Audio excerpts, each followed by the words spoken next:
আইপিএলের ইতিহাসের সবচেয়ে দামি বিদেশি খেলোয়াড় হিসেবে কলকাতা কিনেছে অস্ট্রেলিয়ার ক্যামেরন গ্রিনকে। আর এই দিনেই বাংলাদেশের নামও যুক্ত হলো আইপিএল নিলামের ইতিহাসে। বাংলাদেশি হিসেবে রেকর্ড গড়ে শাহরুখের কলকাতা নাইট রাইডার্স কিনে নিয়েছে মুস্তাফিজুর রহমানকে। 2 কোটি টাকা ভিত্তিমূল্যের ফিসকে তারা কিনেছে 9 কোটি 20 লাখ রুপিতে। আইপিএল ইতিহাসে যা বাংলাদেশের কোনো ক্রিকেটারের জন্য সর্বোচ্চ দাম।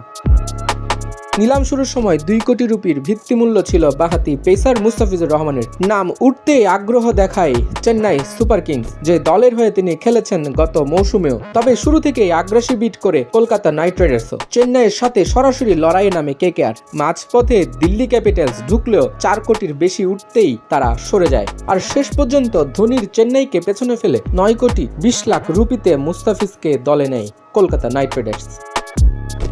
আইপিএলে বাংলাদেশি ক্রিকেটারের মধ্যে এটাই সর্বোচ্চ মূল্য। কাটার মাস্টারের এই অর্জন শুধু ব্যক্তিগত নয়, বাংলাদেশের ক্রিকেটের জন্য এক ঐতিহাসিক মুহূর্ত। যদিও এই নিলামে অবিকৃত থেকে গেছেন বাংলাদেশেরই আরেক pacer Taskin Ahmed. Desk report, news 9 sports.